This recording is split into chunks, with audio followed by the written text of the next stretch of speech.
Bonjour à tous, nous commençons cette nouvelle semaine par le financement de la croissance interne. Nous avons étudié la semaine dernière la croissance interne et à quel point elle occasionnait des investissements lourds, corporels, incorporels, acquis, fabriqués, par voie d'échange, etc. Il faut penser maintenant au financement de ces acquisitions. Quand une entreprise est en croissance interne, à un moment donné, elle doit faire appel à des financements dédiés à la croissance interne. On estime qu'il y a des financements dédiés à la croissance interne par opposition à certains financements de croissance externe que l'on étudiera plus tard. Aujourd'hui donc, nous allons étudier le financement classique par emprunt que l'on appelle indivis. Indivis pourquoi? Parce qu'on estime qu'il existe deux catégories d'emprunts. Les emprunts indivis qui sont des emprunts établis auprès d'un seul prêteur par opposition aux emprunts obligataires qui sont émis auprès de multiples prêteurs. En règle générale, ce qui distingue l'un de l'autre, les emprunts indivis ont une taille relativement humaine, du moins une banque peut y subvenir, par opposition aux emprunts obligataires qui véritablement ont une dimension telle que même une banque ne peut pas assurer. Auquel cas, il faut faire appel à une multitude de prêteurs. Les obligataires peuvent être des particuliers, des États, des banques, des entreprises. Là, nous sommes plus dans un chapitre qui concerne la croissance interne d'une entreprise, donc sur des tailles d'emprunt un peu plus petits. Un emprunt indivis se caractérise par quoi? Un montant emprunté, des frais de dossier, ce qu'on appelle des frais bancaires, un taux d'intérêt, une date de début d'emprunt, ce qu'on appelle la date d'anniversaire, et surtout, il dépend d'une modalité de remboursement. Je vous ai donc mis là un petit bilan dans lequel il y a la souscription d'un emprunt. Donc je vous ai mis un emprunt, un bilan nu qui matérialise quoi? Eh bien, vous avez contracté un emprunt auprès d'une banque, elle vous a remis l'argent en liquidité dans votre propre compte bancaire. Bon, vous n'avez pas eu les frais bancaires, mais théoriquement, elle ne devrait pas vous donner 100 000, mais 100 000 moins les frais. Quand on parle de modalité de remboursement d'emprunt, officiellement, il y en a trois. N'importe quel, j'ai envie de dire, le commun des mortels en connaît qu'une sur les trois de ces modalités, mais il faut savoir qu'elles existent et que chaque particulier, au fond, a le droit d'en profiter. Première modalité de remboursement, c'est ce que l'on appelle le remboursement en bloc in fine. Alors c'est une modalité d'emprunt qui n'est pas tellement français. Ce n'est pas tellement choisi en France, ni par des particuliers, ni par des entreprises. Sauf des entreprises qui plaident pour de l'innovation et qui souhaitent ne pas rembourser trop tôt le capital. Elles préfèrent payer les emprunts et rembourser le capital. Il y a même une publicité en ce moment où il y a quelqu'un qui chante et pour expliquer à son banquier qu'il n'a pas compris que comme il était innovant, probablement que certains s'identifieront, du moins reconnaîtront cette publicité. C'est un emprunt que certaines entreprises innovantes aimeraient pouvoir souscrire. Elle est très coûteuse. Par contre, le capital ne se rembourse quasiment jamais. Il sera remboursé, comme c'est écrit, en bloc in fine, en bloc à la fin de l'emprunt. Attention, la dernière année est souvent très lourde parce que le capital se rembourse d'un coup. Si vous regardez les Néerlandais, par exemple, ils adorent cette typologie d'emprunt, même pour leurs acquisitions habitation. C'est-à-dire qu'ils ne remboursent que les intérêts du capital sans jamais toucher au capital. Et bien souvent, quand c'est l'heure de rembourser le capital, ils resouscrivent un emprunt. Vous me direz, ils ne sont jamais propriétaires, c'est un peu vrai. Mais c'est dans une mentalité un peu, les anglo-saxons adorent ce type d'emprunt aussi. Le second, c'est l'emprunt par amortissement constant. C'est-à-dire que là, dans cet emprunt, le capital va être remboursé de manière régulière dans l'année, par an. C'est-à-dire que, imaginons que vous empruntez 20 000 euros sur 5 ans, eh bien le capital va se rembourser de 4 000 par an, 20 000 sur 5. C'est-à-dire que l'amortissement sera attaqué de manière régulière tous les ans. Et enfin, il y a celle qui est la plus connue, mais alors vraiment, c'est celle qui est utilisée par les particuliers et les entreprises, c'est les emprunts par annuité constante. Les particuliers, ils remboursent par mensualité constante. C'est-à-dire que là, c'est une formule financière qui découle encore du phénomène d'actualisation, qui va vous permettre de rembourser tous les mois, tous les ans la même somme. Alors vous allez voir que selon ces 3 techniques de remboursement, il y a 3 objectifs qui peuvent être la fiscalité, le développement de l'entreprise et la vitesse de remboursement du capital.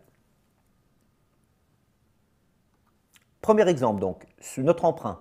Si on le rembourse par la première méthode, en bloc in fine, voici son échéancier. Je vais commenter par acquis de conscience l'échéancier, mais globalement, tout le monde a probablement vu un échéancier d'emprunt de près ou de loin. Il y a le capital initial, il y a la colonne intérêt avec le taux, j'ai pris 12%. Il y a la colonne amortissement, alors rien à voir avec l'amortissement d'un élément d'actif type une construction ou une machine, non. C'est l'amortissement de la base empruntée, c'est l'étalement du remboursement du capital emprunté. Et par cumul, la colonne 1 plus la colonne 2, ça vous donne le montant à rembourser par an ou par mois. Alors évidemment, dans la première technique, à 12%, seuls les intérêts sont remboursés par an, c'est-à-dire 100 000 fois 12%. Il n'y a qu'à la dernière année où le capital restant dû est remboursé. Alors ça pose un gros problème, c'est que la dernière année, regardez ce qu'il faut sortir en liquidité. L'intérêt plus le montant du capital. Ça, c'est typiquement la typologie d'emprunt de l'entreprise qui a besoin de faire de la recherche, qui a besoin du temps avant de développer son entreprise. Il est vrai que plus on retarde ce remboursement, plus vous avez des petites mensualités, des petites annuités à sortir, ça vous laisse le temps de vous développer pour rembourser le gros bloc d'un coup. Si vous n'avez pas le pouvoir de rembourser, eh bien les 100 000, il faut resouscrire un nouvel emprunt. Attention, ça a un coût très élevé. Regardez, pour un emprunt de 100 000, ça fait 60 000 à rembourser d'intérêt. 60 000 sur 100 000, 60%. Si vous parlez maintenant par amortissement constant, donc là, on connaît les amortissements de l'année. 100 000 à rembourser sur 5 ans, ça nous fait 20 000 par an. Donc, 20 000 par an, ça, c'est la donnée qu'on connaît déjà. On sait qu'on veut attaquer le remboursement du capital de 20 000 par an. Alors, les intérêts, comment on les calcule? C'est toujours 12% du montant restant dû. Donc, la première année, c'est 12% de 100 000. La deuxième année, c'est 12% de 80, 12% de 60, 40 et 20.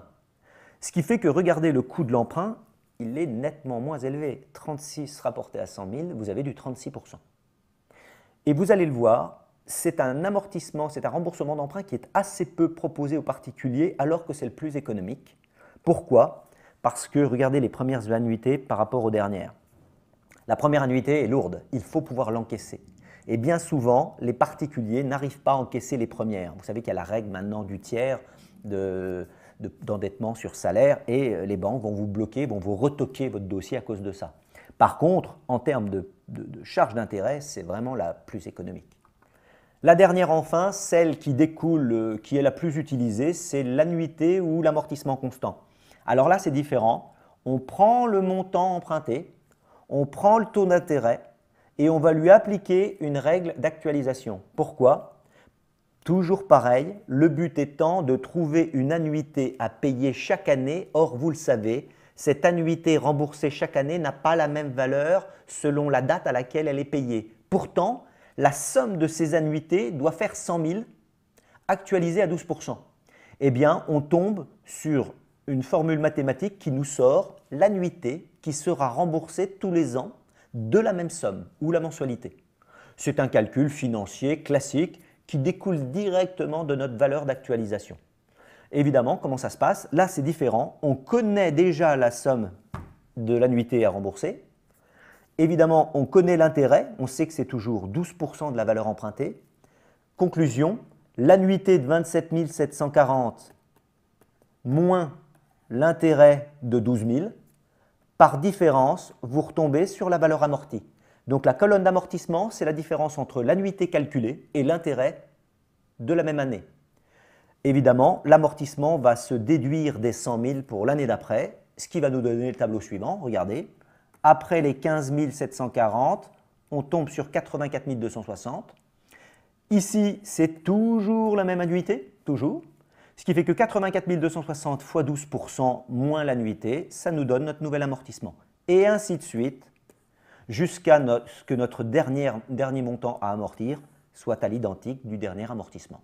Mais regardez, le montant remboursé, il est plus élevé que l'autre, 36%, ici 39%. Et si on faisait des calculs sur des prêts beaucoup plus longs, la différence serait encore plus grande. Autrement dit, le plus économique est bien l'amortissement constant. Au bilan, comment ça s'enregistre? Eh bien, regardez, on a donc notre emprunt de 100 000 et qu'est-ce que l'on va faire? On va rembourser la première année, ici. On va lui faire rembourser celle-ci. Comment ça s'enregistre? Très simplement, regardez. Les intérêts de 12 000 sont enregistrés en charges financières sur une ligne qui s'appelle intérêts et charges assimilées. Le capital restant dû, le capital remboursé, l'amortissement, lui, il va directement s'imputer sur le montant de l'emprunt. L'emprunt était de 100 000, il a été remboursé de 15 740. Eh bien, qu'est-ce qui se passe? 100 000 moins 15 740, ça fait 84 260. Et vous allez me dire, l'addition des deux se retrouve où? Eh bien, c'est simple. Nous avions 100 000 en banque, 100 000 moins la valeur de l'annuité, ça nous fait 72 260.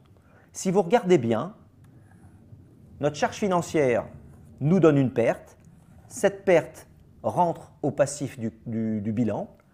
L'addition des deux nous donne bien 72 260, ce qui équilibre notre actif. Voilà exactement la totalité des modes de remboursement et de traitement de cet emprunt comme de tous les autres. Merci.